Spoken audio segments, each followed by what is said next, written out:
Fine အနက်ဆက်မြန်မာအနေပြန်လဲကြိုဆိုလိုက်ပါလေဗျာတငယ်ချင်းတို့ရေဒီစကန်ကားတွေထဲမှာ character growth လို့ခေါ်တဲ့စိတ်ပိုင်းဆိုင်ရာရင်းချက်မှုအဆင့်ဆင့်နဲ့ကြည်ကွဲစရာဘဝပေးဆက်မှုတွေကိုအကောင်းဆုံးတရုပ်ဖော်ပြသထားတဲ့ jobless reincarnation ကိုဒီနေ့ဗီဒီယိုလေးမှာတင်ဆက်ပေးထားမှာဖြစ်ပါတယ်အတိတ်ဘဝကအဖက်ဆင်မြတ်အောင်ပျက်စီးနေတဲ့လူတစ်ယောက်ဟာ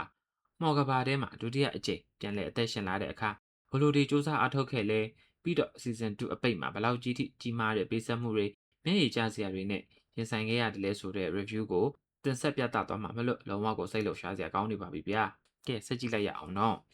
ဇလင်းရဲ့ season 1မှာတော့ Rudius ဟာမွန်ပညာတွေကိုသင်ယူပြီးမထင်မှတ်ထားတဲ့ Fedora Transportation Accident ကြောင့်ကဘာကြီးရဲ့တခြားတစ်ဖက်ကိုလွင့်ဆင်သွားခဲ့ရာကနေ Aristotle နဲ့အတူခက်ခဲတဲ့ရင်ဆိုင်မှုတွေကိုကြော်ဖြတ်ခဲ့ရတာကိုမြင်တွေ့ရမှာပါ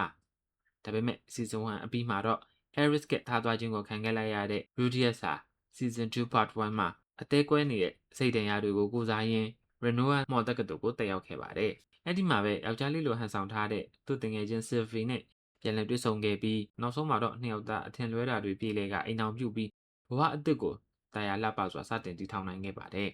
။ဒီအထိကတော့ဇလန်းကတကယ်ကိုနှွေးထွေးပြီးအေးအေးဆေးဆေးရှိနေခဲ့တာပါ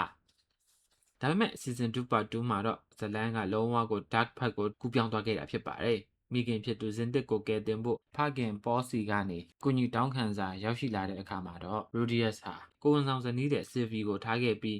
Brigade ဝင်ကဘာကိုခရီးထွက်ခဲ့ပါတယ်။အဲ့ဒီဝင်ကဘာထဲမှာဆီယာမ Roxy ကိုပါထပ်မံကယ်တင်နိုင်ခဲ့ပြီးနောက်ဆုံးမိခင်ဇင်တစ်ရှိတဲ့ဝင်ကဘာရဲ့အနံရှိုင်းဆုံးသောအလွှာမှာခေါင်းတွေအများကြီးနဲ့ Hydra နဂါးကြီးကိုတားဖားနှစ်ယောက်နဲ့သူတို့အဖွဲ့တွေကအသက်နဲ့လဲပြီးတိုက်ပွဲဝင်ခဲ့ကြပါတယ်။ဆက်ရှိန်အမြင့်တက်ဆုံးရောက်သွားတဲ့အချိန်မှာတော့ Rudius ကအသက်အန္တရာယ်ကြုံနေရတဲ့အချိန်မှာဖခင်ဖြစ်သူဘောကသူ့ခန္ဓာကိုယ်နဲ့ဝင်ရောက်သတိခံပြီးကွယ်လွန်သွားခဲ့ပါတယ်။မိခင်ဖြစ်သူဇင်တစ်ပြန်လည်လွတ်မြောက်လာခဲ့ပေမဲ့လည်းစိတ်ပိုင်းဆိုင်ရာပျက်စီးပြီးဖခင်ဖြစ်သူကွယ်လွန်မှုဟာ Rudius နဲ့သူညီမလေးတွေဖြစ်တဲ့ Norm နဲ့ Aisha တို့အပေါ်ဘလောက်ကြီးထိကြီးမားတဲ့စိတ်ဒဏ်ရာတွေခြံခဲ့မလဲဆိုတာမျက်ရည်ဝဲစရာမြင်တွေ့ခဲ့ရပါတယ်။တိတ်ဘွားကပျက်စီးနေတဲ့လူတစ်ယောက်အနေနဲ့ဒီလိုကြီးမားတဲ့ပေးဆက်မှုတွေကြုံလာပြီးနောက်ဇနီးတွေမိသားစုတွေကိုကာကွယ်ဖို့အတွက်တကယ်အိမ်တော်ဦးစီးယောက်ျားပိသားသူတူအဖြစ်စိတ်ပိုင်းဆိုင်ရာဘလို့တောင်အပြောင်းလဲကြီးပြောင်းလဲပြီးရင်ကျက်လာလဲဆိုတာ season 2ရဲ့ဇက်သိမ်းမှာအကောင်းဆုံးမြင်တွေ့ရမှာဖြစ်ပါတယ်ဗျာကဲချုပ်လိုက်ရင်တော့ဗျာမူရှိုကူတန်ဆိုင် season 1နဲ့ season 2ဟာ